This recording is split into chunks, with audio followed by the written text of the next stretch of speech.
We would like to dedicate the first official episode of Weird Side Podcast to Captain O.C. Miller. Gone way too soon, too abruptly. We love and miss you like crazy, O.C. We love and miss you, man. Rest in peace. Rest in peace. You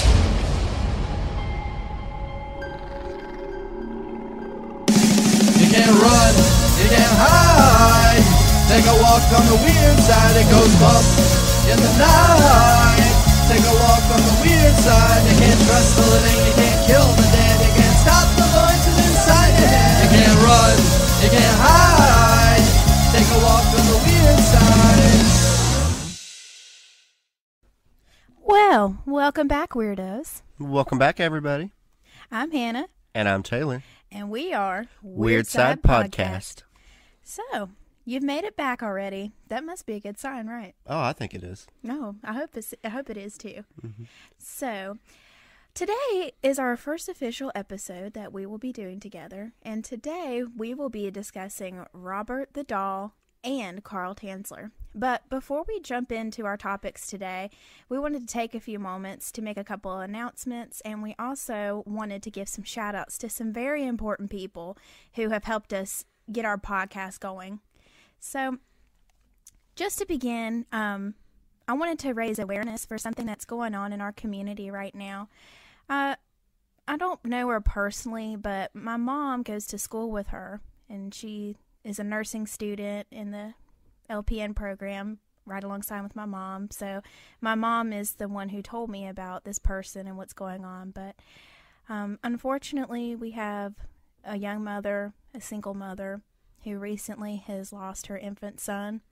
I'm not a parent myself yet, and I can't relate to what that must be like, but I do know that I don't think any parent should ever have to bury their own child, and especially a single mother at that. I mean, it's bad enough for any parent, but especially one who's doing everything on her own. And I think she went to school with my husband. I don't know if they went to school around the same time, but she's, I think, around our age, and we're in our mid-20s, so it's just extra gut-wrenching to me.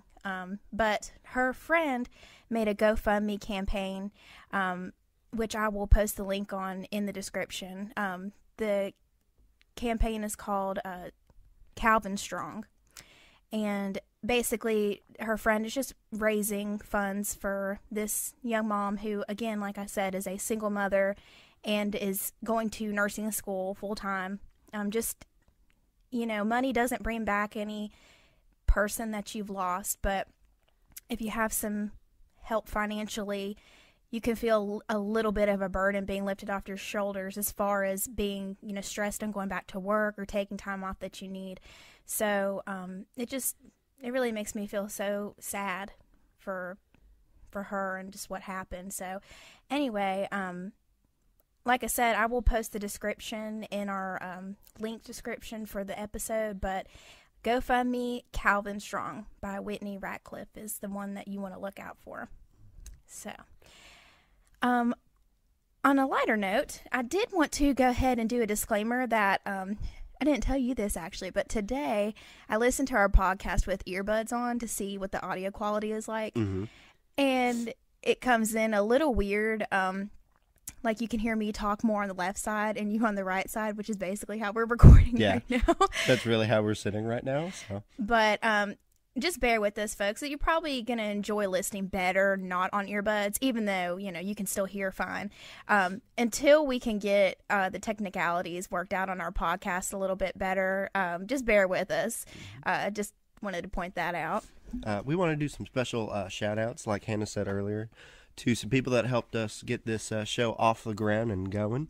To Derek from the Steak and Sauce podcast. What an amazing guy, I must say. I knew him before we worked together, and he is an amazing guy. He's really been trying to help us out, and go check us out. We're going to be on his page, on his podcast, later this week. Yeah, actually Saturday.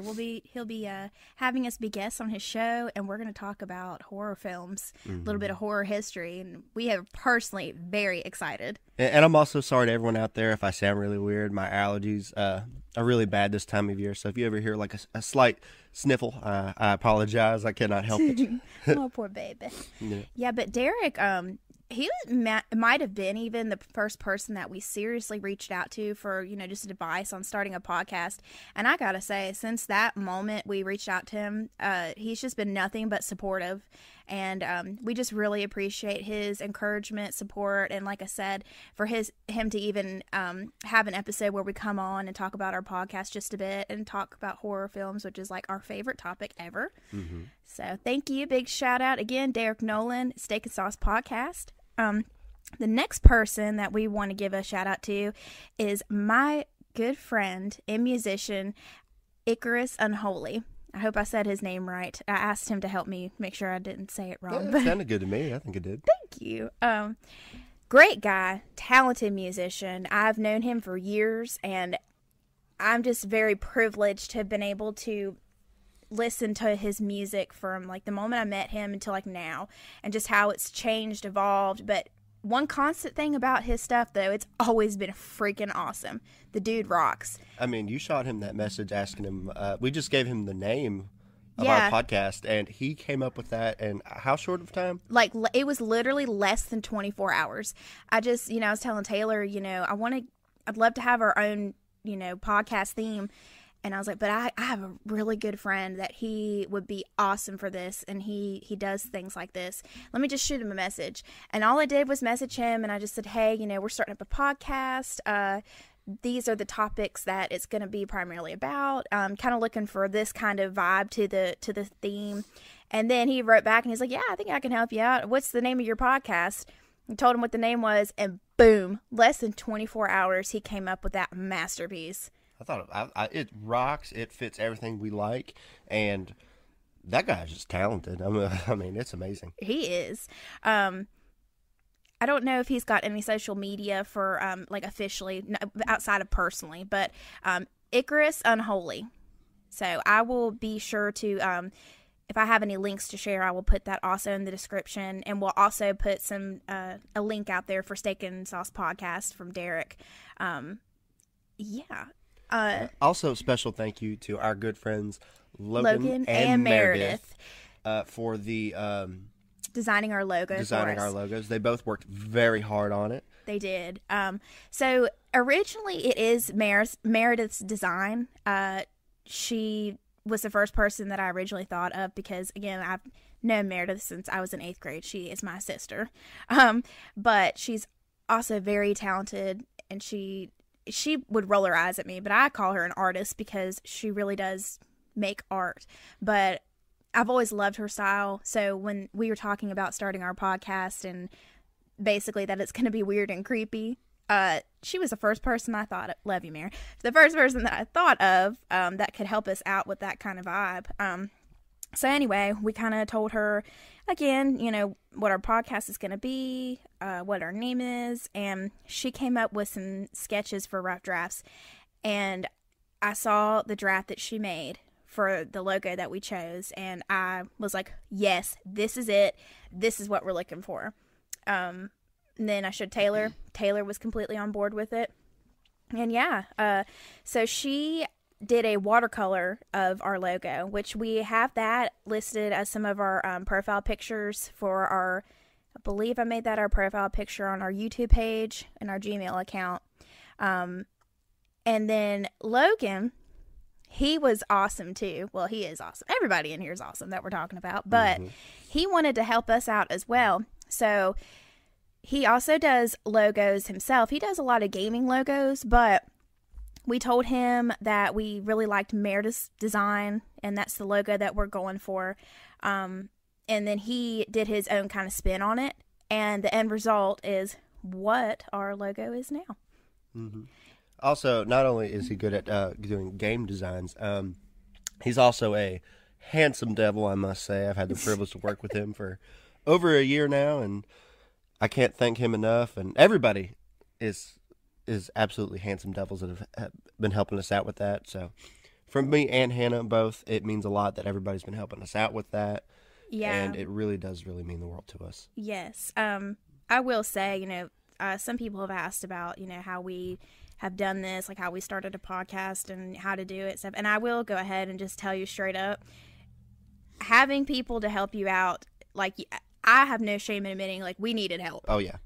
So we're just very blessed that we have had a large group of friends who, you know, have expertise in things that we were needing help with. And yeah, so for Logan, as I said earlier, he does mostly gaming logos, but you can find him on Discord at lemondrop808.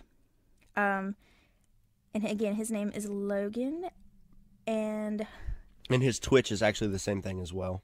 I was like, I didn't say it, but I was ready for you to like lean over, and I didn't know what this logo was. You just asked me what that was. That's Twitch. I don't know what that logo is. You don't know? I wouldn't say that out loud. Oops, too late. Just like that one time you told me not to go in GameStop and ask that one question. Oh, we're not starting that. I'm not going to throw myself under the bus like that. If you hear some barking in the background, apologies. Our dogs are upstairs, but they do love to bark at like literally anything. So if you catch some background, apologies. Like I said, we're just starting off with all this, so we're still learning acoustics and location of filming and all that stuff. And then for Meredith, you can find her on Twitter at FleshSock. That's FleshSock. She occasionally, from time to time, will post little sketches and stuff that she does, and they are quite creepy and quite fabulous. So, but now that we have given our official shout-outs and thank yous to all the people who have helped to get our podcast started, we'll go ahead and get started on Robert the Doll and Carl Tanzler. So, we'll be starting first with Robert the Doll. Throughout our time talking about Robert, for those of you who know me, know that I am a massive bookworm. Been that way basically since crib days. I love to read. Just something, it's just who I am. Just like I'm a horror nerd, I'm a horror geek. That's who I am. But that being said, as we discuss Robert, I will be reading throughout some excerpts from a recommended reading for Robert the Doll. The book is called Robert the Doll, The True Biography of Key West Haunted Doll by David L. Sloan. So, to start off, what is Robert? Who is Robert? Robert is arguably the most haunted doll in the country. Other than, I feel like Annabelle is more well known, but I feel like that's because of the Conjuring films. The Conjuring films. That's why she's more well known. Robert is also up there, and we also have experience with Robert as well. That's why we wanted to tackle him first. Yes. And by the way, I just want to point out too that there have been some very B-rated horror films done about Robert the Doll. Don't waste your time trying to watch those to figure out who Robert is, because those are all crap. No offense. Again, we're horror fans, but B-rated horror is, let's just face it, a lot of it sucks. So I think the real Robert is way more terrifying than those movies are. Oh, yeah. Because that's the other thing. I mean, and the same thing could be said for Conjuring with Annabelle, but the Robert design in these B-rated movies looks nothing like Robert in real life. I think Annabelle got a little bit more time and care put into her movies than definitely Robert did. Money. Money is the biggest one. But yeah, just like with Annabelle in real life, the Annabelle portrayed in the films, which, by the way, she is horrifying looking in the films, but in real life, she's a Raggedy Ann doll. A lot of people don't know that. That's crazy. Yeah, she's actually like, I know a lot of people that had Raggedy Ann dolls, and they didn't know that's what Annabelle was. Yeah, it's mind-blowing, but that just shows like the influence of film. And oh yeah, well, I mean, a Ragged Ann doll coming down the hall at you probably wouldn't be as terrifying as what they made Annabelle really look like. True. I mean, either way, I would be scared, but yeah, I agree with you. The Annabelle in the films, like, she's scarier looking. Oh, definitely. So, Robert the Doll was created approximately 1904. There's still, I think, some debate on when exactly he was created, but that seems to be the most common year that I've seen is 1904. He was originally crafted as a clown.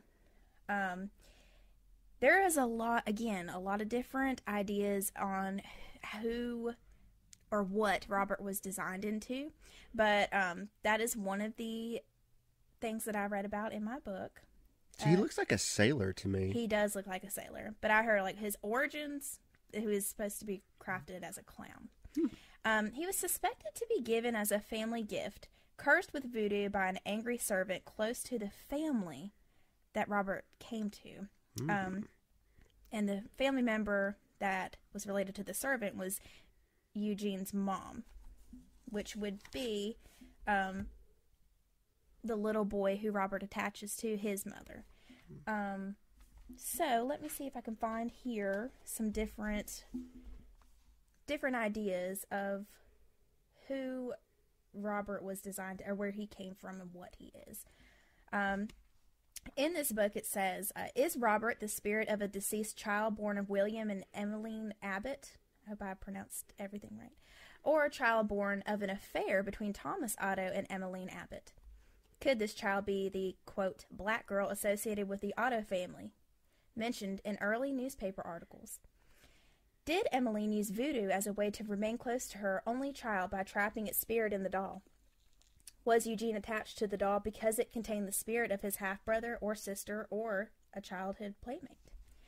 So as you can see, there's a lot of different ideas about where Robert came from. But I think one thing that we can all agree on is that he's creepy. Oh, that's an understatement. There is a... Robert was, I mean, regardless of what the real truth is, like, his origins are dark. Oh, yeah. They come from something dark. I feel like everything that has a dark past to it, I mean, they have multiple origins, because I think that's just like a mysterious thing about them. Makes them even more scary is, like, you don't know where they... Obviously, we know where he's from, but we don't know why he was made. We don't know exactly how. Like, not exactly why. Like, I read just a few minutes ago, or just a few seconds ago, there's a lot of different ideas of where Robert came from. Oh, yeah. But, I think, from my own opinion, just from my readings and what I've studied from Robert, I do believe the theory about voodoo was involved. Voodoo. Yeah. And I think it was like the very first thing I had said was the doll was given, in spite of Eugene's mother. So, yeah. Do you think Dr. Facilier had something to do with that? He very well could have. He very well could have. Yeah, but Disney, they're not going to be honest about things. It's only going to shed light to something positive. It's not going to talk about the dark history, the dark past. But here on Weird Side, that's what we do, though. Oh, yeah. So, basically, Robert was a replica of 6-year-old Eugene.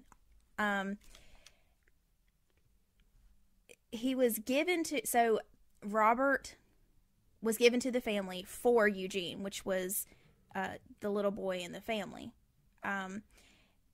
Any mishaps, but essentially, Robert the doll and little Eugene were like peanut butter and jelly. They were very close. Always together. The doll, Robert came into the family, and Eugene attached on him. And like I just said, he was a replica of Eugene, or given to look that way. So a 6-year-old little boy, yeah, he's gonna be excited. He's gonna be attached. But basically, anytime there were any mishaps at all, Robert was to blame. Anytime Eugene would be, Eugene, did you do that? Suspected of doing something, Robert did it. Robert would always be the blame. And, coming from a little kid... that's typical. Yeah, you're going to be like, okay, obviously they don't want to own up to it. Of course, it was some made-up thing, and they're not going to be honest about it. Like, a typical kid. But he said that pretty frequently, and it was pretty constant. He always said that. It was always Robert's fault. And here I am going back to my book real quick to read some more about that. So this was quoted from the owner of Robert at one point and the artist house from 1974 to 1980. He says, Gene had a doll that people said was haunted. It was made as an effigy of him when he was a 5-year-old boy. Sorry, I just told you 6, but 5 to 6, we'll go with that. It was his doll. It was supposed to have some magical property. A lot of people feel that way about it. So again, even though there's a few different ideas about Robert, I think that's one that's pretty universal. People agree on. Robert was just dark. People could sense it. And from another person, in this book, Miss Nancy Tazwell, says, the story I heard was that Gene Otto, which is little Eugene, had a doll when he was a little boy that was his mirror image. It was supposedly made to look like Gene. It wore the same clothes. I've seen it. It had several outfits, supposedly the same outfits that Gene had when he was a little boy. All the bad things that Gene did were blamed on the doll, so that the doll took on all the kind of negative karma of Gene as he was growing up. He was a bad doll. Later on, when things happened in the house, it was supposedly the spirit of the doll. Gene would always say he hadn't done it. The doll had done it. Everything that was negative was put onto the doll. And then another quote I'll be reading to you was from Robert's caretaker from 1974 through 1994, Miss Myrtle Reuter. Hopefully, again, I said her name right. She says, it's a large doll, as big as a child. I don't know if it was made in the image of Gene because I never knew him as a child. It has hair on it like a real child. It has buttons for eyes. It has different kinds of clothes. It was in a pixie outfit when I got it. People around Key West don't like the doll. And I think that's a pretty strong statement. Oh, that's a very strong statement right there. Yeah. So basically, we talked about how Robert was designed, and we talked a little bit about how he got introduced into the family. But besides being a doll, what is Robert? Well, I think a lot of people can all agree Robert is tied into the paranormal. Oh, for sure. There's a lot of discussion and some ideas about how exactly he is supernatural, but I think it's pretty confident we can say that he's paranormal. So throughout childhood, like we said earlier, Robert was blamed for everything bad that happened. But you have a little boy attached to a doll like that. What happens when he grows up? What happens? Well, usually I think most kids outgrow their doll. I mean, not everyone, but, most of the time now they outgrow those things. And, they might leave them, I don't know, upstairs in a room or something. And they might just get lost or sold. And, I'd say most kids outgrow them. Yeah. That's pretty fair. But I think that is fair. What did happen to Robert once he got older? Well, let's just say that little Eugene grew up and he did not lose his attachment to Robert. He did not lose his attachment to Robert? No. And that made it very difficult when he, found, his wife and got married. And his wife hated that doll. And so finally... Do you think he brought out Eugene on the first date? Man, maybe not, because I think she would have, immediately had some red flags. There is something not right here. This is weird. Yeah, no, I'm gonna head out now. Well, you said wife, so obviously she married him. So obviously it must not have been that big of a deal. Yeah, that's a good question. I don't think Robert was introduced off the bat, but I think once their relationship got to a certain point, I think then he was introduced. Mm-hmm. So, but finally, they get married, and this woman, understandably, is like, this is a very weird attachment that this grown man has to this doll. She finally put her foot down and was like, you're going to have to do something with this doll. And of course, little Eugene, who's now an adult Eugene, is not going to be like, okay, honey, I'll just go throw him out in the curb. No. What ended up happening to Robert, he was just thrown up in the attic. I think that's fair. I mean, he obviously had some personal attachments to the doll, and I feel like it would be kind of rude for, get rid of that thing. So, right. I think that was a fair assessment. Let's just put it in the attic. We won't have to look at it. I get to keep it. Everybody's happy. Right. That's fair. Yeah. But, Robert did not like that. Oh, Robert didn't like that? No. So at this point, you might be kind of wondering, okay, so we know that Robert has a dark history. It's said that he's paranormal. He has this little boy's attached to him, but we haven't really gone over yet instances of Robert doing anything. Mm-hmm. Well, now would be a good time to tell you that Robert didn't like being thrown up in the attic, so he would cause some mischief up in the attic. How could he do that? He's just a doll, right? He's just a doll. Is he? Well, supposedly, once he was thrown in the attic, oftentimes they heard running footsteps upstairs in the attic. Like, can you just imagine being at home and then, like, you know that you threw a creepy doll up in the attic? Well, you got to remember, to Eugene, he's not creepy. Like, Right. this doll was made to look like him. Was, I don't think to Eugene it was creepy. Now, obviously, to the wife, that's a whole nother thing. Yeah. But to him, it was sentimental. You know what I mean? Mm-hmm. So I wouldn't say creepy. But like, even so, like, like, dolls are not supposed to be alive.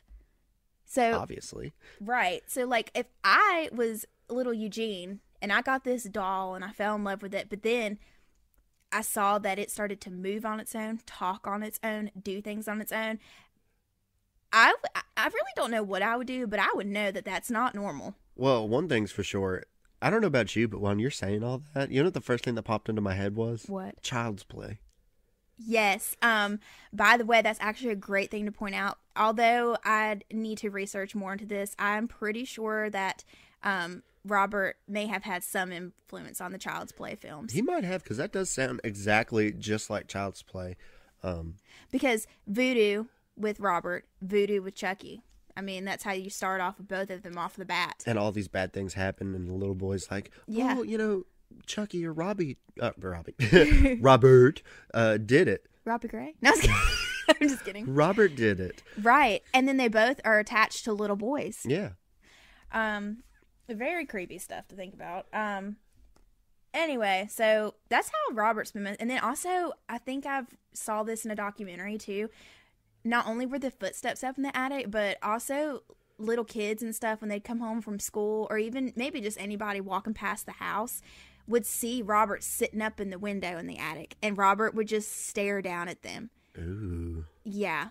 Again, these are, alleged. Can you things. imagine walking down the street, like, after you got out of school and you looked up and someone's life-size doll is staring at you outside of a window?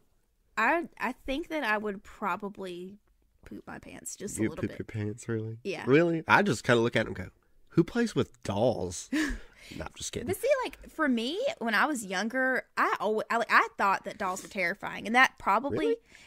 I did. I think I grew out of it a little bit, but I used to love, like, my favorite subgenre of horror was always, like, killer doll stuff. When I was a lot younger. I just don't get it. Like, they're not scary to me. You see, I think maybe too, like, also another doll that really freaked me out when I was a kid was the little doll in Tales from the Hood.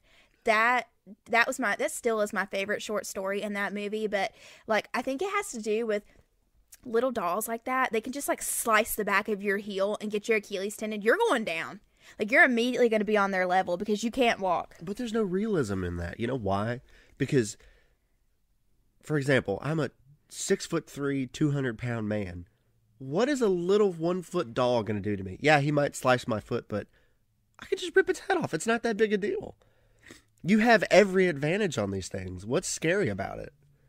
I mean, personally, I don't want a little killer doll up in my Now, hold face. on. No, I don't mean that towards Robert, because Robert is a whole completely different we're kind of getting thing. off topic a little bit, but Robert is a lot bigger than this little doll that I'm Oh, yeah. referring to in Tales from the Hood.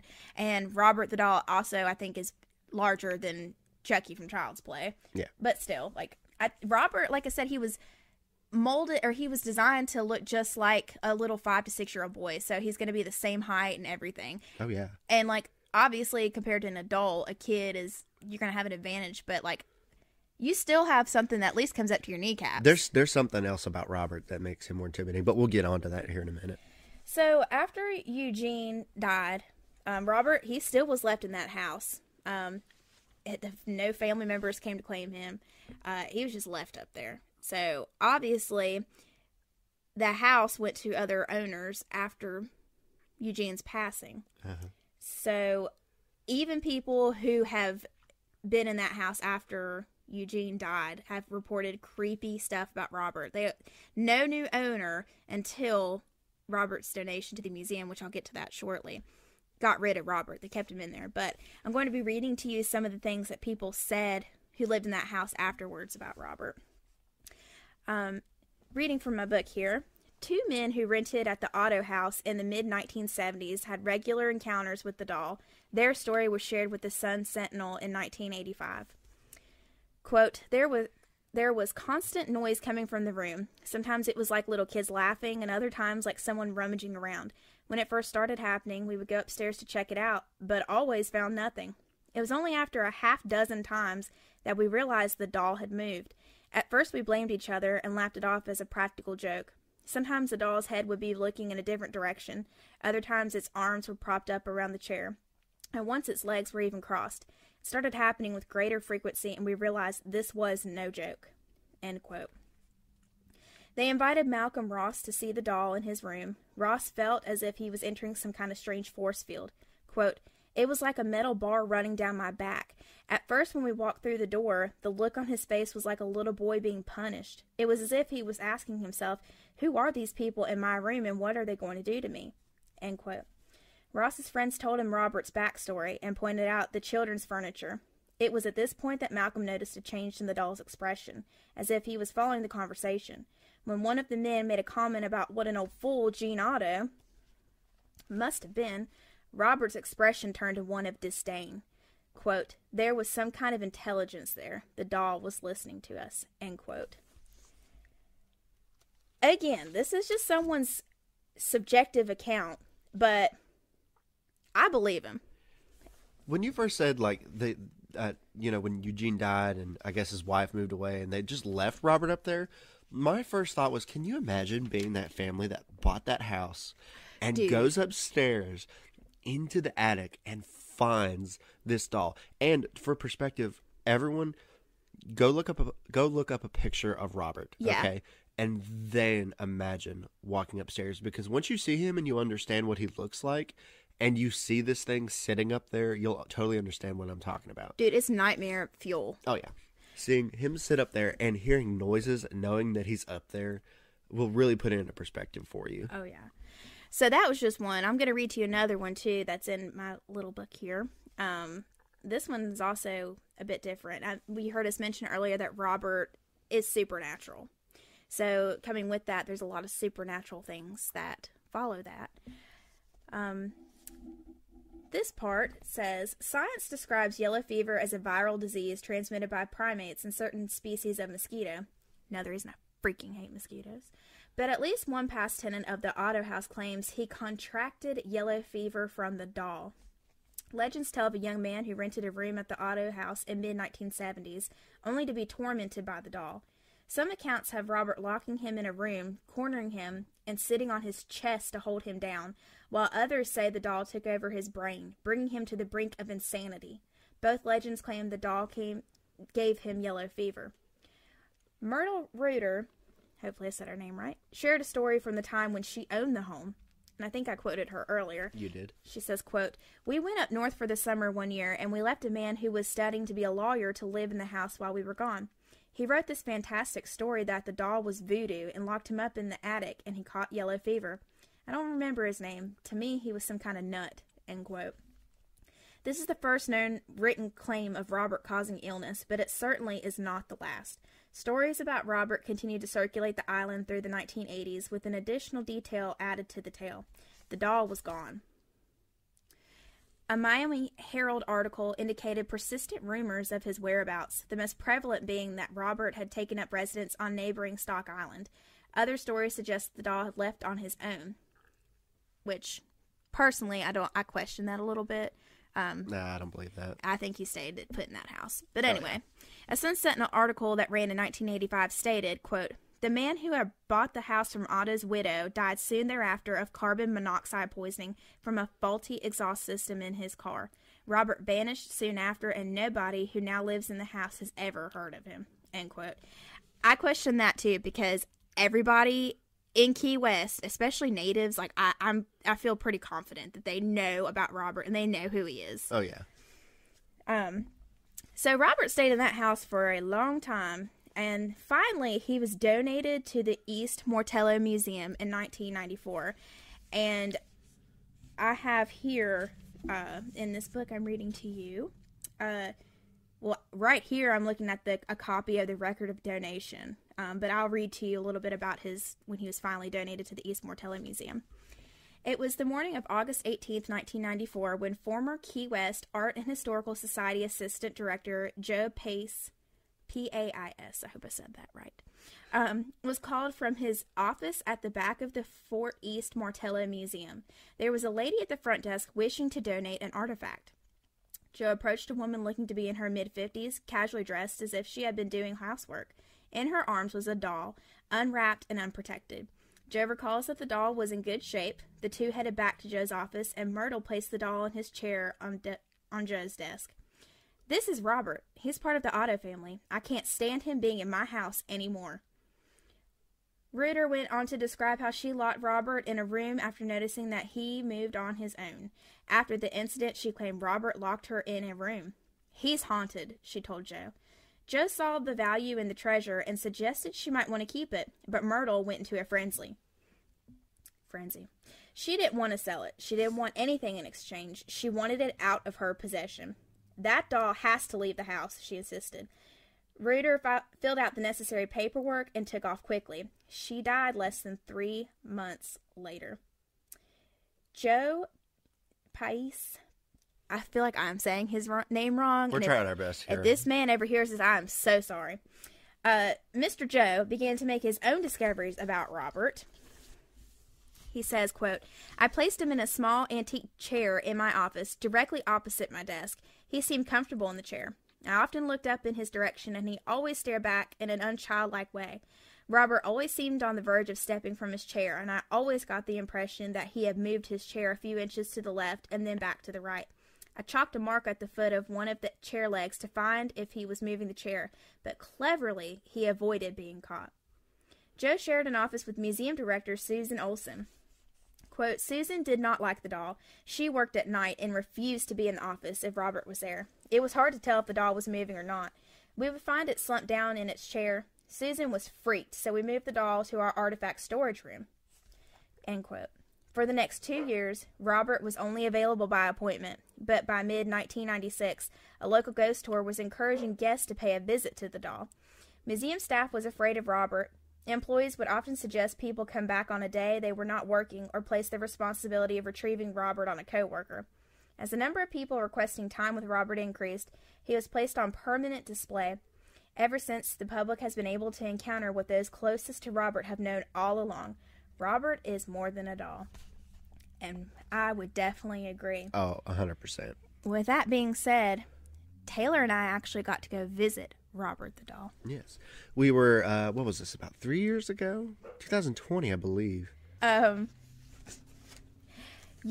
it was in 2020, I believe. Because I remember we went down to Florida when it was COVID, during the COVID season. Yep. We originally had a cruise scheduled, and thanks to COVID, that cruise got canceled.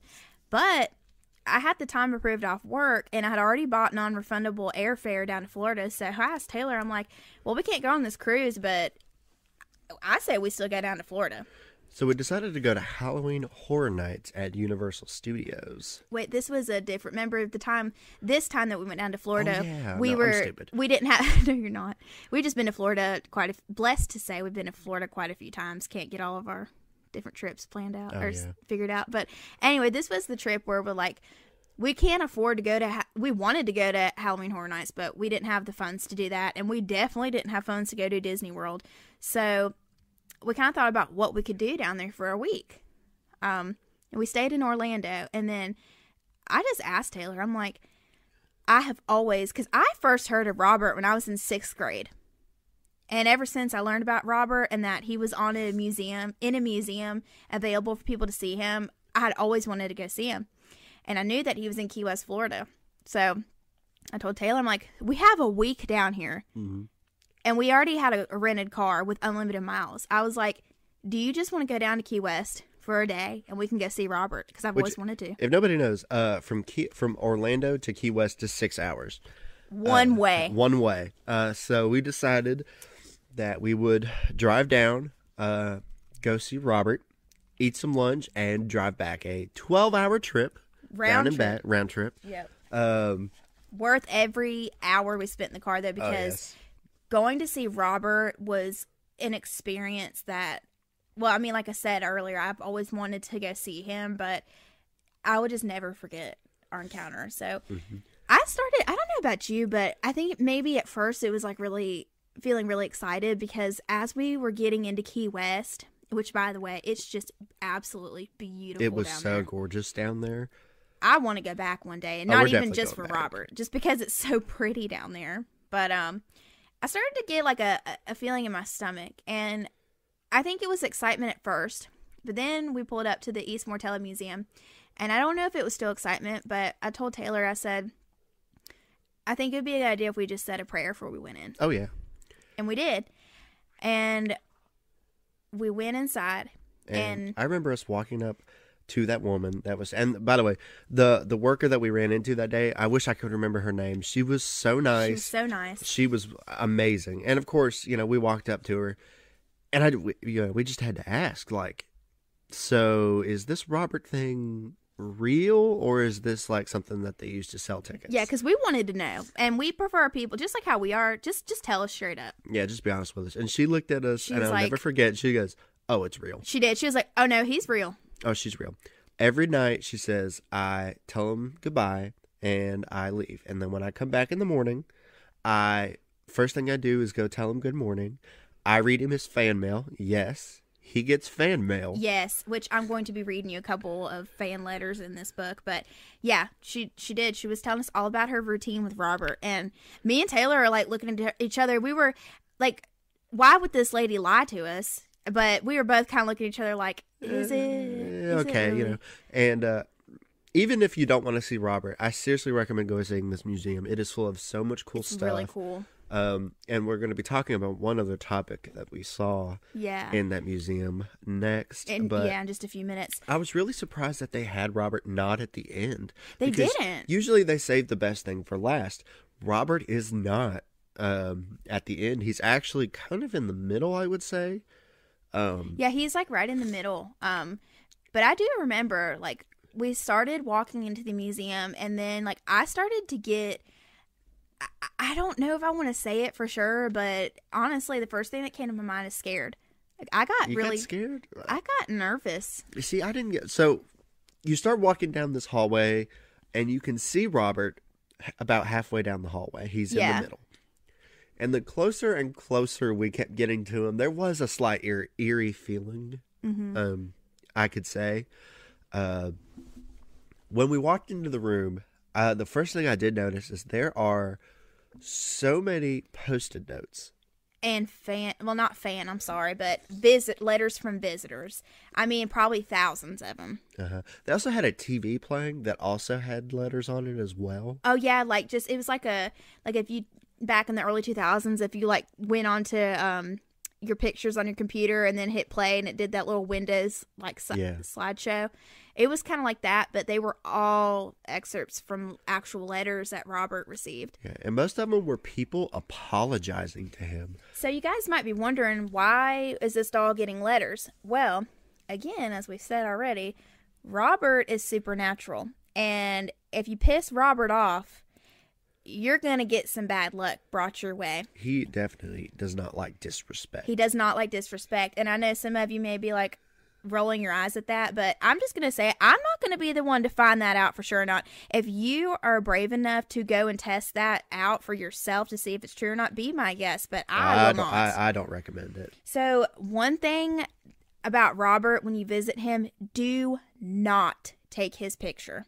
Don't do it. Not only does I've just seen account after account from people saying that their camera's blurred up on his pictures. They don't come out right. The camera dies. But he does not like it. Well, that's best case scenario. Yeah, that's best case scenario. He just messes with the picture because and I'll never forget it. If you look at the wall, there's a newspaper clipping. Now, it's different if it's one thing where it's, somebody had, written it down or anything. This was a newspaper clipping. Like in the newspaper in Key West, that somebody apparently had come in and disrespected Robert. Mm-hmm. And this person got on their motorcycle and pulled out of the parking lot and got hit by a tractor trailer. Right. And we've already talked about some examples from previous owners in the house itself that have had some bouts of bad luck. But that bad luck did not stay contained in that house. It stayed with Robert. So you take his picture and you piss him off, you are probably going to get some crazy bad juju on you. And I have to say, like, you and me were speaking to him. I spoke to him like a person. Oh, like, yeah. he was a real person that was sitting in the room with me. Because they say, too, that, like, if you ask permission from Robert, then it's not a big deal. But we didn't even try that. No. We weren't even trying that, because how are you going to know what the answer is? I don't know, but I was actually talking to him like I had known him for years, and I was being very respectful. And he also was holding, is it a lion or a dog in his hand? I think it's a lion. You think it's a lion? I cannot remember, and I probably read about it in this book, but I don't remember touching up on that as I prepared for our podcast. Well, I remember telling him that he looked very good today, and that I liked his lion, and I thanked him for letting us come see him. Yeah, I did the same thing. I just told Robert, we've driven all the way from Virginia to come see you. Thank you for letting us come see you. We don't mean any disrespect. We just wanted to come say hello. And again, I know some people are like, this is ridiculous, talking to a doll. You don't know until you're there. You don't know until you're there. So, I don't know about you, but when I got in that room, you heard me talk about the kind of gut feeling I had before we got in there. That was nothing compared to how I felt when I was actually in the same room as Robert. I got this huge, just unsettling feeling in my stomach. But the thing is, it wasn't like I knew there was a force in Robert. I knew that without a doubt, a strong force with Robert. The thing that I didn't pick up on is if it was good or bad. The best way I could describe it was being in a room. Have you ever been in a room and you don't know what's happened in that room? You know nothing of this room. It could be at a friend's house, could be somewhere else. And you just have a feeling that something bad has happened in that room. Mm-hmm. That was just that entire room that Robert was like, it was that exact same feeling of doubt and depression. And like, I couldn't say it was necessarily focused at me, but it was like, it really felt like there was somebody in the room sitting with us. And I've never felt something like that before. Not like that. Yeah. I mean, it's truly something that, like, we can only try to explain what it was like, but until you've had the experience yourself, you're probably not going to fully understand what we mean. And it was very intimidating being in that room with him. And I remember later that night when we had gotten back, I ended up having nightmares about being in that room with Robert. Oh, I woke up. I woke that. up in that hotel, and I remember now. I forgot about that. I had some nightmares about it. Like, he was like just being in that room with him, and it was so intimidating. Yeah. I mean, like I said, I didn't feel threatened when we were in there. That I just felt a very, like, there is a spirit or force very strongly attached to this doll. I'm not really getting that it wants to hurt us, but I'm definitely getting I proceed with caution. Yes. And that is why me and Taylor tried to be as respectful as we could. Even if some of you think, well, it's just a creepy doll, there's nothing more to it. We didn't take that chance. Don't make that assumption until you go meet him. Right. I mean, I always believed in Robert being, a supernatural doll. But I got that confirmation when we went to go see him. See, I believe in the paranormal, but I didn't believe that Robert was paranormal until I was in the room with him. Yeah. I could really feel it. So, we will leave that up to you guys to decide for yourselves. But coming from two people who knew about Robert ahead of time, decided to go find it out for themselves, we are now convinced Robert is a supernatural entity. And also, while we were down there, we also took the opportunity to drive by the house that Robert lived in. And we got to see the window that apparently he was looking at the outside people at. Yeah. And it looked normal. Like, I didn't get vibes. I think from now that house. I think now it's like kind of like a hotel. Really? Would you be brave enough if we went back to Key West? Yeah, I could, because again, I don't think it was Robert. I don't think it was the house. It wasn't the house. It was Robert. It was Robert that made that house like that. Well, if we ever decide to get back there, we'll spend the night there, and we'll let you guys know about the house. And if you guys are interested, please look up pictures of Robert and the house that he lived in. And if you ever decide, I want to go see this doll, or you happen just to be in the Key West area, seriously, stop by that museum. To that museum. It is absolutely amazing. totally 10 stars in my opinion. Amazing. It was really cool. Amazing museum. So, guys, it's up to you to decide. Is Robert for real or is he not? That, again, like we've said, is something for you to decide on your own account. But we can absolutely certifiably say Robert is real. Oh, he's real. Let me end Robert by reading a couple of letters that he has received from people who have visited him. I think that's the best way to end this. Dear Robert, could someone please read this aloud to Robert? Hello, Robert. In early September of last year, 2011, my family and I visited you in Key West for the holiday weekend. We heard stories of you and decided to pay our respects to you.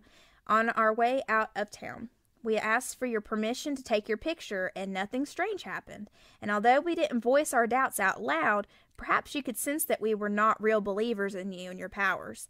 Well, it has been almost 6 to 7 months since our visit, and since then my life has been one nightmare after another.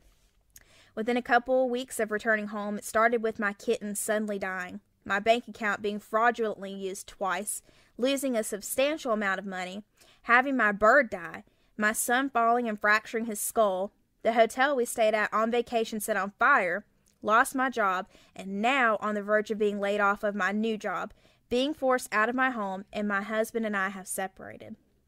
I've been debating on writing this letter for weeks, but I'm now at the point where I'm desperate. I truly believe in you and the powers you possess, and kindly ask that you remove anything negative surrounding me and my family and give us your blessings. I've also removed the pictures that I have taken of you from Facebook. Yeah, I don't know why someone would go through the effort of lying about that. And there's lots of other ones like it. There's hundreds of those on the walls. Oh, yeah. Like that. And here's just one more in case, I know you guys wanted to hear just one more. Dear Robert, I'm writing to apologize to you for taking so many pictures without asking for your permission when I was there in May. I'm sorry for not believing and for acting so brazen. Please forgive me. Traveling has been trying since we were there 3 months ago. Of course, we had flight delays on our way home. My business travel had troubles as well. Also, my sister's car broke down on the way to our family reunion, and someone stole one of her bikes from the bike rack. She was a day late showing up. KB totaled her car about a month ago. A week later, she fell and broke 6 ribs. She became addicted to the pain medication, was on for 10 days, and had to go through terrible withdrawals. I've just been told that I'm going to be laid off from the new job I just had started when we visited. Many other bad things have happened since that day. I don't know if you're behind them. I ask that you accept my heartfelt apology and refrain from any further negative actions, and to please remove any harmful spells that may have been cast. So if you go visit Robert, be respectful, people. Oh, please. Thank you guys for staying with us to talk about Robert for, goodness gracious, almost an hour-ish. But now we're going to just take a quick little break, and we will be back momentarily. Take a walk on the weird side. Do you enjoy supporting local businesses? I know I do. I do too, and I hope that your answer is yes as well. So we wanted to take a couple minutes to talk about some local businesses that we both love, and we hope that maybe if you enjoy supporting local businesses too, you might give them a check out. So our first business that we will be discussing is Sugar and Flour. Ugh, delicious. So I actually used to work with her years ago, and I was a home health aide. And from that time, I knew she always loved to bake. Like, that was her talent. That's what she loved to do. And I remember even back then, she'd always said that she wanted to own her own shop. Or have her own business someday. And sure enough, that is what she did. In the height of COVID, no less. She is located here in Parisburg, right downtown. Her business is Sugar and Flour. And let me just tell you, her stuff is It's so good. She makes things like cold brews, frappuccinos. She told me last time I saw her that recently she's going to add smoothies to the menu. She has teas. She does wraps. Sometimes she'll have mac and cheese. Any delicious treats that your heart desires. Oh, yes. So, like, she has her lunch menus, breakfast menus, and they vary day to day. But she also has pastries, like, at all times, at Oh my gosh. Personal recommendation, the salted caramel ice brew. That's Taylor's favorite. That is absolutely my favorite. I really love the chocolate covered strawberry cold brew, but that's seasonal, but it's so good. She also has a caramel frappuccino. I get that one like any other time. So good. Pastry wise, she has things from puppy chow, Rice Krispie treats, cookies, muffins, cookie cakes, which are, oh my gosh, I'm just salivating just talking about it. So yeah, guys. She does special hours sometimes too, but she has a Facebook page, Sugar and Flour, spelled FLOUR, not flowers in the plant. Yes. And our other business that we want to talk about is Grace Upon Grace. That is a business that my coworkers, Olivia and Morgan, have started up on their own. They have their own Facebook page, but they're basically kind of like a boutique from home type of place. But I have bought products off them before, and I love their stuff. Their most popular item, I would say, are car freshies. So they can make a mold of like anything that you would want, given if they have it in stock, and if they don't, they might be able to order one and get it from there. But the scents are like, the list is like the length of an essay, like a 5-page essay. It seemed like they have like any scent that you could possibly think of. There was one scent that even stood out to me when I was looking at her list. It's called Monkey Farts. I haven't been brave enough to try that scent yet, but I hear it smells good. But Taylor and I have gotten the fresh linen scent and the freshly brewed coffee scent, and they just really good. But they also do stuff like earrings, and recently they've had clothing that they've been selling too, which I should have a sweater coming soon. Yeah, they are awesome. They might eventually, if you're interested in like their stuff, they may possibly in the future be giving discounts if you use a special promo code, which to be posted on that. But yeah, go check them out on Facebook, Grace Upon Grace Creations on Facebook. I will also post their link in our description. I'll also post the link for Sugar and Flour in our description. So thanks for hearing our couple minutes for shout outs for local businesses. If you have a local business that you'd like us to discuss, send us an email and let us know. We only talk about businesses that we have firsthand got experience from, so you know that these aren't just, we're not getting paid to talk about these businesses, like it's coming from the heart. But anyway, yeah, so further note than that, let's get back to it. Take a walk on the weird side.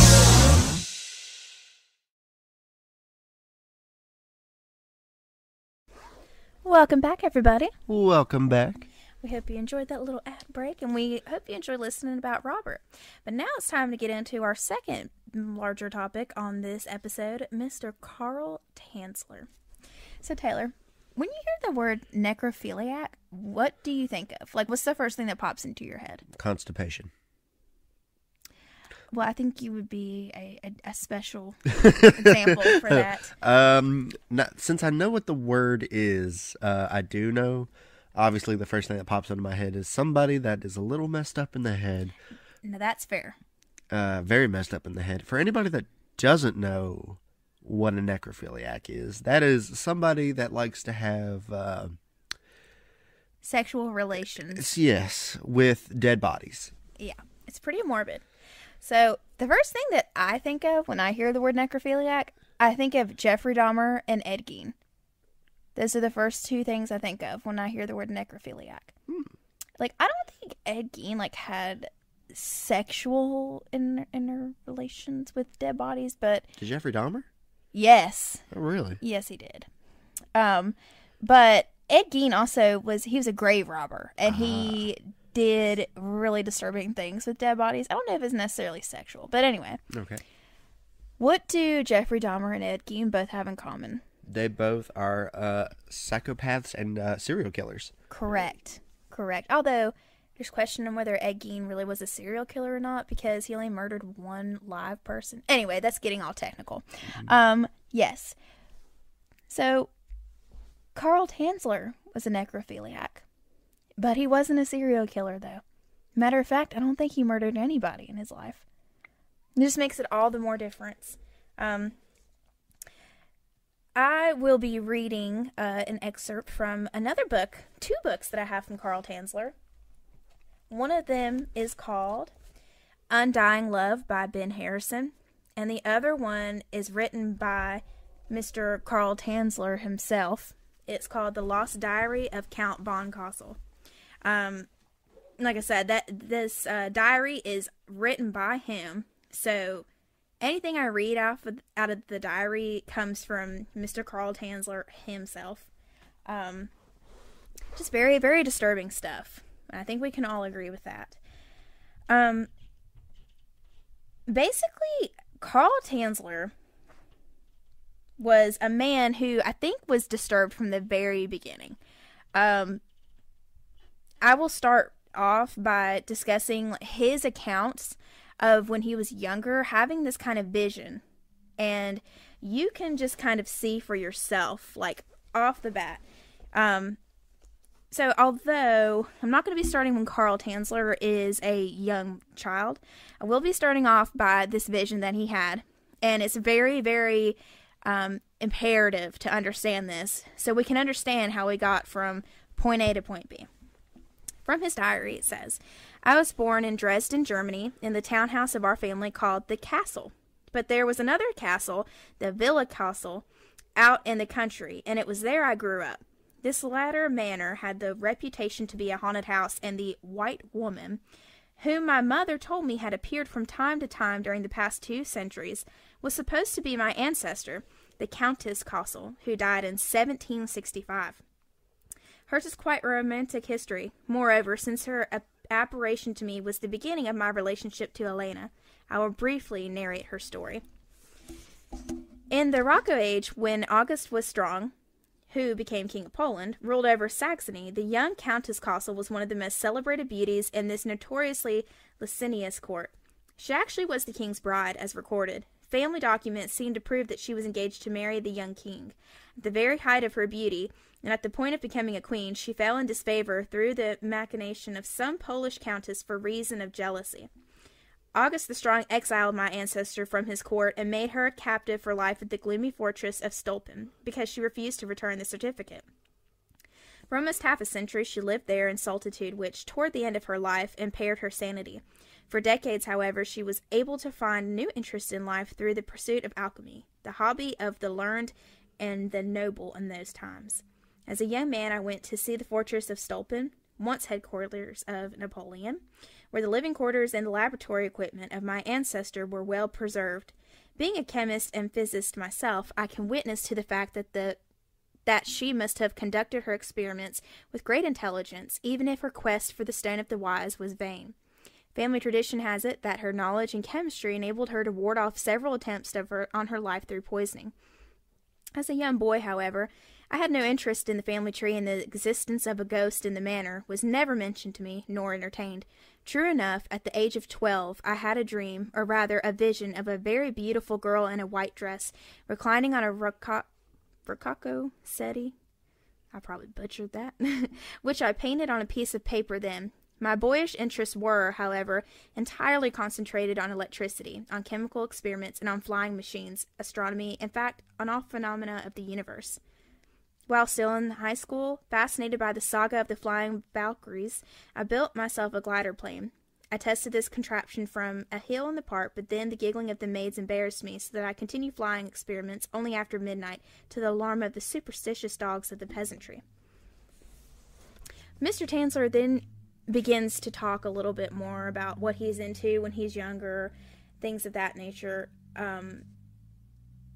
But he eventually starts talking about how he starts to see this woman as he goes to this castle. And he describes it as being like the most beautiful thing he has ever seen in his life.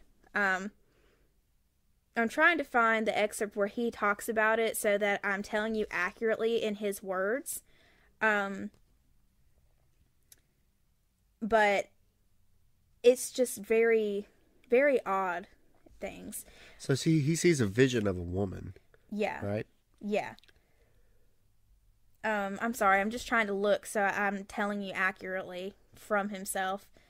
Okay, so yeah, he keeps describing like odd incidents, like with his things getting moved and this ghost coming to see him, and then it just progresses to like getting an actual visitation from her. He writes, "In the third night, however, I was mysteriously awakened around 2 a.m. I hardly believed my eyes. There were, however, standing by my bed 2 women, one bending over my face, a tall lady with snow-white hair, striking likeness to the portrait of the Countess Anna, which I remembered so well. The second figure kept somewhat behind her, as if trying to hide, and the Countess held the reluctant younger lady by the hand. Bending still lower and staring at me, the Countess Anna addressed me as follows. I've been trying to attract your attention for quite some time, my boy, but you wouldn't take note. You were too much engrossed in your experiments. That's why I had to use some violence. Now take warning. Do not entangle yourself with the woman represented on the Judith picture. Don't get ensnared by her. She isn't the one who is destined for you. Look here, Carl. I have brought you the bride whom some day you will meet." I tried to answer something, but I could not speak. I had plenty of words, but I could not open my jaws. The Countess now stepped a little aside, and at the same time she drew her companion nearer to me. For a very brief moment the veil parted from the shrouded figure's face. Spellbound, I saw, framed in long, dark, black tresses, a young girl's face, so beautiful I can't attempt to describe it. For a fleeting second, I saw the girl smile at me, a wonderful smile, but at that moment the Countess Anna detached herself from my arm which she had touched, and the apparition quite suddenly disappeared. This was the encounter that I was trying to find for you guys to read directly, but according to Carl, he got visited by this ghost, and in this encounter, she brought another ghost with her, and the beauty from this ghost just left an impact on him. Really? Yeah. So, like, I don't know about you, but how would you feel if something like this happened to you? If I saw a beautiful woman in my dreams? If you were visited by a beautiful ghost. Well, that would stick with me for the rest of my life. Right? Yeah. And apparently it did to Carl, too. So, he came to us from Germany in 1926. He moved over here when he was 49 years old. When he came over here, he left his wife and 2 daughters that he had already established. He moved over here. You're kind of making him have the rep of being a jerk a little bit. You left him? Yeah. Like, he just hopped in and said, "See ya," and headed on out, did his own thing. And he went to go work in this hospital where he met Miss Elena Milagros Hoyos. I probably, again, butchered her name.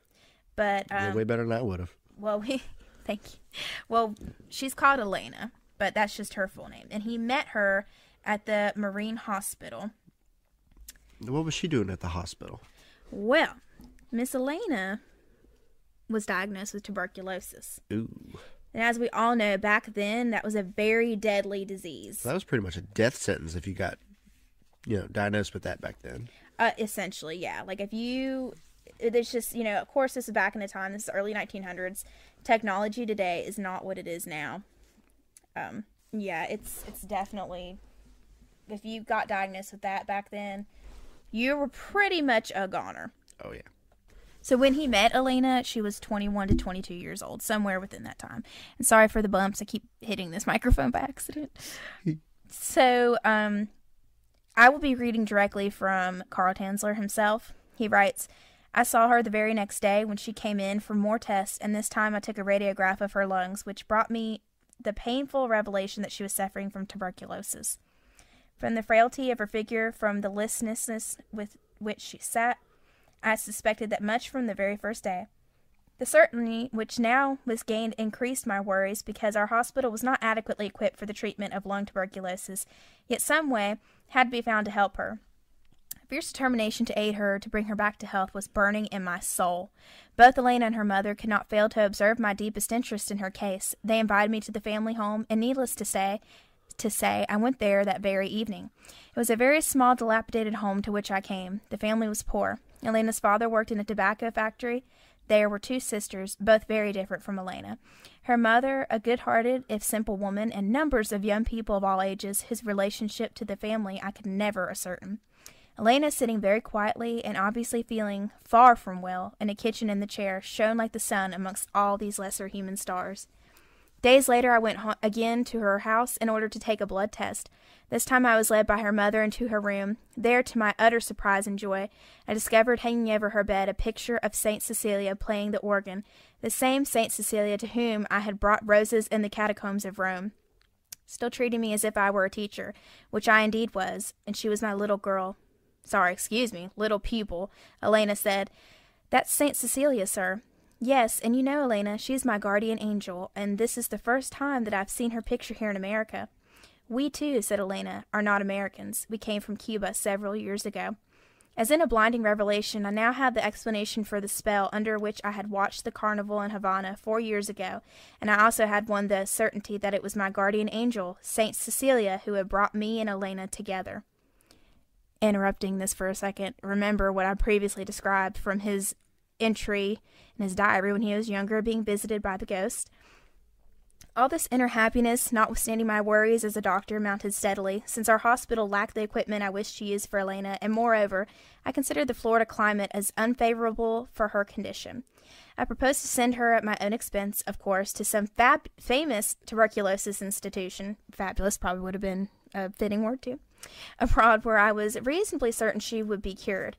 This offer she refused because, in the first place, with the euphoria so typical with tuberculosis patients, she did not realize the seriousness of her condition. This left me only one choice. I had to procure at least the electrical equipment to treat her right on the spot. I wrote to the several firms for my necessary apparatus, and some of it I started building myself. In the meantime, I decided to give her radiation therapy with the hospital equipment, although the service outfit was not powerful enough for deep radiation therapy. Whatever was left of my spare time I spent on the completion of an airplane I had started to construct some time ago. So already you can kind of see Carl has found this woman and come into the hospital that he's working at, and he immediately becomes really attached to her. Mm-hmm. So Elena does unfortunately pass away of tuberculosis, as we can see from that other entry I just read. He's trying in vain to do everything he can to save her. Like, it goes to the point where it goes like overboard with what he should be doing. I mean, he offered to pay for all that stuff with his own expense. Oh, yeah. Just to save her life. Oh, yeah. And that's just like while she's still alive. So obviously, since he's gone so overboard and honestly a bit inappropriate with this, he ends up getting fired from that hospital. But, well, that's not a shocker. Yeah, no shocker there. But he still doesn't give up on Elena, even after she dies. So something about the way you said that tells me we're about to go into a dark turn. Yeah, I do want to give a trigger warning to people out there. We're getting ready to get really graphic in some of what we're talking about here, because once again, I'm going back into these diaries and reading word for word from Carl some of what goes on. I mean, basically, the family doesn't have a lot of money when Elena dies, and Carl just can't stand the thought of her being buried, having like a traditional burial. So with his own money, he builds her a mausoleum just for her. Now that can't be cheap. No, oh no. Like, I can only imagine, like, back then what it cost. Like, even now it'd be, my God, like. And I bet you just said were they poor? Yeah, the family was poor. So when Carl offered to build his own mausoleum, of course the family accepted that. They thought at this point they didn't realize. I bet they thought, wow, what a nice guy. Yeah, I think at this point they didn't realize that Carl had kind of basically an obsession with her. Yeah, I bet they just thought he was a nice guy. Man, this guy really put all this effort into trying to save my daughter, and now he's offering to pay for her funeral. Yeah. And give her all these nice things. So they accepted. And so Carl had this thing built. Ironically, he was the only one who was allowed to have a key to it. So the family didn't get a key? The family did not get a key. Obviously, at first, he let them visit anytime they wanted to, yada yada.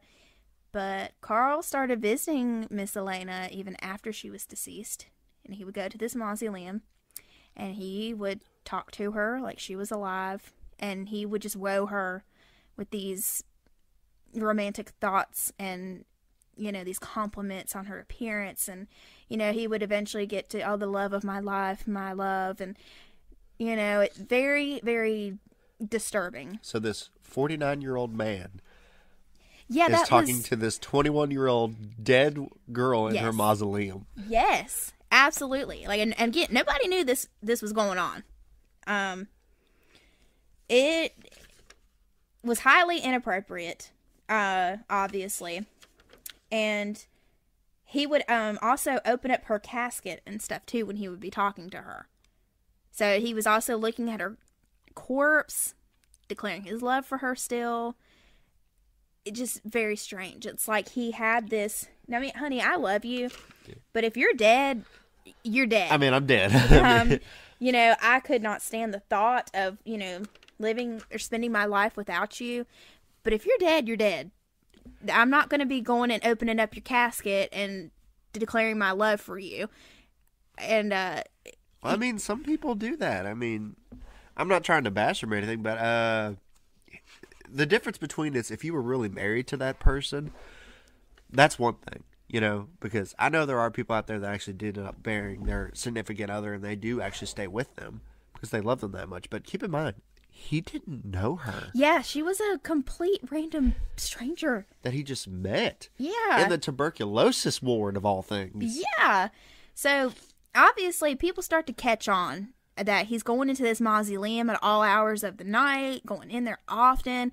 So, some people start talking. Yeah. And so, then at this point, he realizes, well, nah, I can't be doing this anymore. I got to get her out of here. Bring her to me. So, basically, he takes her corpse out of the mausoleum. Oh, my God. And he takes her to his house. Oh, wait. How long had she been dead before he did that? Again, I didn't study it too well for discussion for this podcast, but I mean, she'd been dead a while. Are we talking months, years, months? We're talking months. Ooh. Yeah. So, trigger warning, guys. I'm going to be reading an excerpt from his diary that describes when he transports Elena from the mausoleum to his house. Okay, so Carl gets like a wagon to transport her corpse. And he grabs it, puts it on this wagon. So this man can afford to do a mausoleum, but he can't find something better to transport her body in other than a wagon? That is an excellent freaking point. Yes. So he gets her onto this wagon, and then he's dragging her across the graveyard, and he gets to this fence. He says, "At last we arrived and had to halt. The cart could go no further. Here on this spot, the whole beautiful vision disappeared. The coffin had to be lifted off the wagon. I had to carry it in my arms to the fence and put it down in the grass on the other side. This brought me to within a few feet of my open window. The coffin was now under the window, resting in the grass. I also rested for a few minutes to gather strength for my last great effort.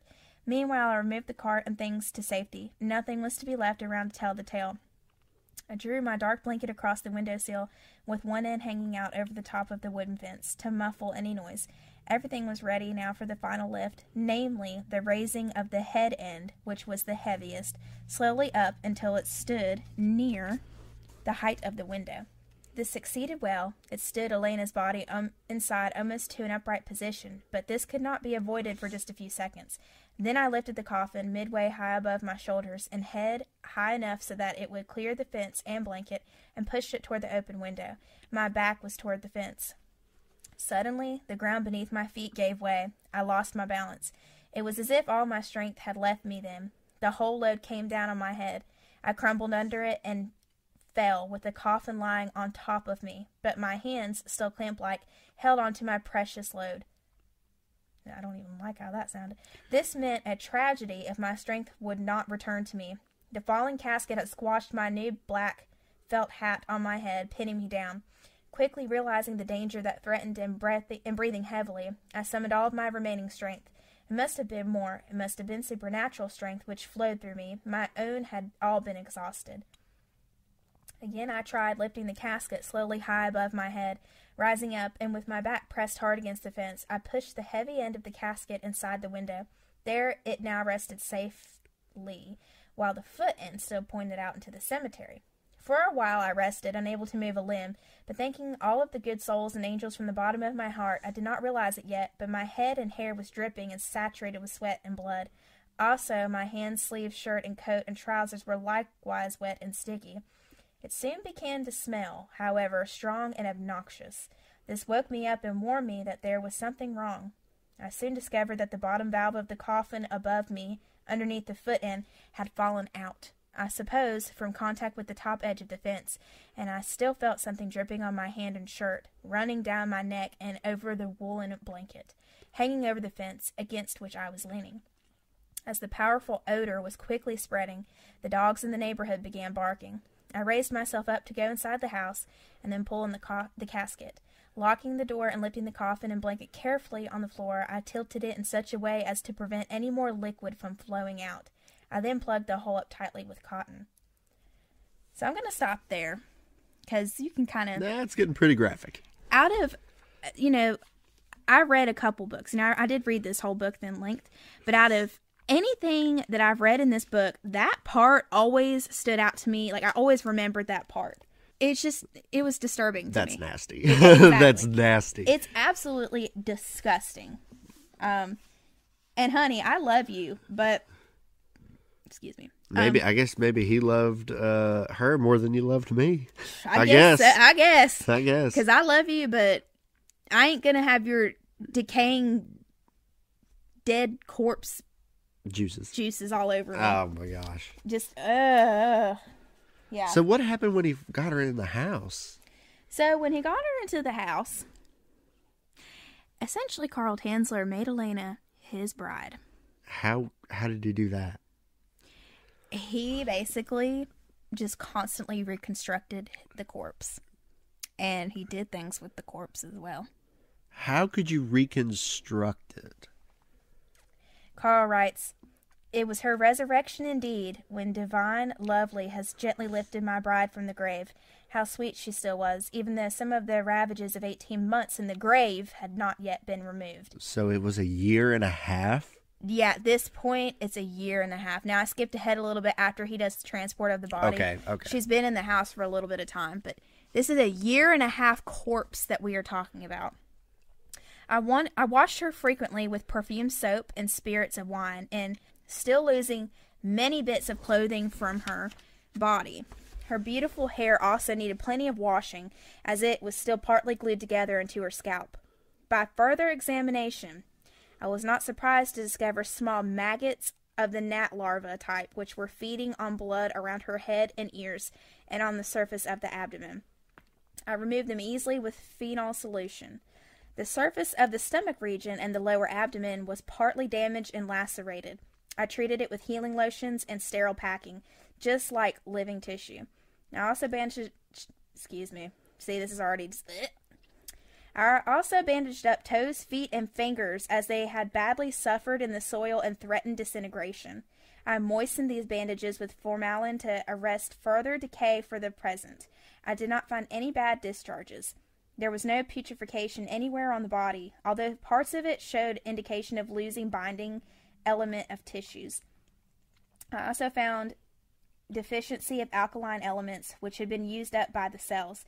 I applied a fine powder all over the moist surface of the body, supplementing the lost calcium and sodium, neutralizing the skin to some extent, leaving it nice and dry and almost free from acid. Of course, I avoided any corrosives, alum, and other mordants on her. Instead, I prepared solutions of a nourishing character with ingredients like olive oil or glycerin, and others I wished to keep secret. So while you were reading that, you know what my first thought was? What? So this guy literally made her into a living doll. Like, He he's did. literally trying to put her back together. Like he is. There's also another point in his diary that I wanted to read as well. Now this is previously, so like this is from when she was still in the mausoleum. He also writes, "After all the customary sanitary precautions had been taken, I opened the seals of the vault for which I had held the key. The inner coffin, much damaged, became visible. Together we slid it out and set it on the concrete floor." I'm not sure. I think he's talking about his mother. Elena's mother. "The opening of the lid gave us considerable trouble owing to the demolished boards lying outside on the body, and because its lining inside had become attached to Elena's face and body. Through careful work, I was able to cut away this silken lining from the lid. The contents were now laid bare. As the first step, I sprayed diluted formalin all over the shrouded body in ample quantities. This was for disinfection and also to harden the body tissues before we undertook to detach from the skin the drapery which had become glued on it. Decay had set in a most disheartening manner. Only with the greatest care was I able to peel the pieces of textile from the body. This took hours. We then lifted the body out of the coffin and laid it on a table with a clean sheet. Having sprayed the body all over again, I now proceeded to sponge her face with a specially prepared solution, and also her hands and feet. With dismay, I discovered that in view of the damage already done, much more cleaning was required than could be done in the one night I had the morgue at my disposal. Till dawn I worked with every energy, appalled at the negligence of the mortician who had failed to embalm the coffin itself, which would have prevented much of the decay, because it was the coffin which smelled awful, not the body. So, even just reading that part right there, it probably wasn't her mom, because I find it very hard for her mom to be okay with taking her corpse out of the coffin. Well, this was a different time. I mean, it could have been. I don't know. Oh, it could have been. I meant to read that earlier, but I wanted to mention that. So that's like kind of how it started. But the passage that we read just before that, yeah, that's how far we got into it. I have so many questions right now. Like, the biggest one I'm thinking of is, so if he took her out, right? Mm-hmm. How does her family not notice? Because, like, they obviously loved her too. They would come visit her. Well, eventually, that's how this whole thing came to an end. Again, it's been a while since I've read this book from start to finish, and preparing for our podcast, I kind of skimmed throughout for looking for parts in particular that stood out to me. Uh-huh. But her parents did eventually find out. Like, people in the community were picking up on this, and they finally told her parents. And her parents, at this point, they were like, okay, I think they got the police involved at this point and everything. And I think it was the police who came into Carl's home and then finally found Elena.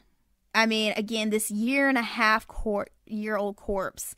Just, I mean, he's completely, like, he ended up, like, I read the excerpts on there, but he basically made, like, paper mache, like, skin on her. Oh. And then I probably read it in that book, but I might have seen it in a documentary. Like, he even made, like, a makeshift vagina and was having sex with Elena and her corpse. Can you imagine how hard that would be on her family? Exactly. Not only know that your daughter died of tuberculosis, but that also this guy that you thought, well, maybe was just trying to do really nice things for you, was really defiling your daughter's corpse. Like, yeah. I can't imagine what they were going through. Like, I can't either, because that's just, it's so disrespectful. Like, obviously Carl wasn't thinking about that. He was being selfish. This is this ghost that visited me when I was 12 years old and told me that she would be my bride. This is her now. How do you know that? She's dead. No, that's what I'm saying. Like, that's why he refused to let Elena go, because he really felt like she was that ghost that visited him. So obviously, like, they had to charge him, right? Like, obviously, like, something. I think he ended up, he did end up getting charged with something, but after... Grave robbery, maybe? Defamation of corpse, maybe. Again, this might, I didn't prepare well enough to figure out what his exact charges were. He had to. He got in trouble, but what ended up happening, the police came, caught Elena in his house, and then all of it came out. I guess, obviously, they found the diaries, because that's just what I was reading from. So there's the evidence right there. Ended up, sadly, they had to finally take Elena and just bury her in an unmarked grave so that Carl or anyone else could come and dig her back up. I mean, it's just so sad. That is sad. And yeah, that's essentially the story of Carl Tanzler. I do highly recommend, since I didn't really go over like a very in-depth narrative of Carl, Kendall Ray on YouTube does a very good, I think it's around 20 to 30 minutes, talking like from narrative format of Carl, you know, where he came from, the crimes more in depth, and all that stuff. What happened to Carl after all that? He eventually just died. As far as I know, like, did he ever find anyone else? No, I hope not. He never found anybody else. Never. He spent the rest of his days being obsessed with Elena. Like, he obviously, since they moved her corpse to an unmarked grave, he couldn't go dig her up again. But like, he still stayed madly in love with her to the day he died. Wow! And he had a wife and kids. He had a wife and 2 kids, and he completely chose to push them off to the side and obsess. Wait, I thought in your book that she took him back. I think at one point he did try to come back, and that she might have taken him back, but I didn't want to like confuse our listeners by mentioning that or anything. So like, That's what I thought. I couldn't remember. I think it happened at some point. Like I said, Kendall Rae, Kendallrae. She does, just type in Kendall Rae, Carl Tanzler. She does such a good job of describing like everything and more in depth than what I did. And the reason that we wanted to do these two together was because one of the things that we saw in that museum that we went to that also had Robert was his tombstone. Mm-hmm. I think it was actually Elena's. Oh, was it Elena's? It was Elena's. Oh, my bad. It's okay. It was just the tombstone head, though. Like, obviously, it was right after Robert, too. Like, directly, the room right after Robert. But, yeah. And it was, like, so surreal seeing that in real life. Like, I couldn't believe that we were actually looking at Elena's tombstone. Just, wow. It's very disturbing and spooky stuff. That's such a sad story, but it really is. I mean, not only for Elena's sake, but in a messed up way, kind of for Carl too. I mean, I don't really feel sorry for him, but you got obsessed with something, and then you felt like you almost had it, and then it got snatched from you. I feel bad for his kids. Well, like yeah, his that's kids. Yeah. Knowing that your dad did those horrible things, like, I would want nothing. Like, I would want no association. No offense, Dad, if you're listening, but if you were a necrophiliac and you got charged with something, I wouldn't. I would not want people to know that. Like, no offense. It's just, it's a sad story all around, but also one very disturbing. Oh yeah. Well, guys, thanks for hanging out with us for like an hour and a half and listening to us talk about all this spooky stuff. I hope none of it was too disgusting for you, man. You know, that's one. life. I mean, yeah. This is our first full episode. I don't know if all our episodes will be quite this long. So that's just a warning. And also, like, until we kind of get our groove going a little bit better, we probably will be uploading a new episode once bi-weekly. Mm-hmm. So that might change down the road, but that's where we'll hang out for now. If you enjoyed this episode, please be sure to share, subscribe to our YouTube page. We are in the process now of trying to expand our platforms. We'll keep you guys updated on that along the way. And if you have any suggestions for topics that you would like for us to discover within our range, please email us at williamsweirdsidepodcast@gmail.com. But until next time, you stay spooky and stay weird. Stay weird, everybody. And I'm Hannah. And I'm Taylor. And we are Weird Side Podcast.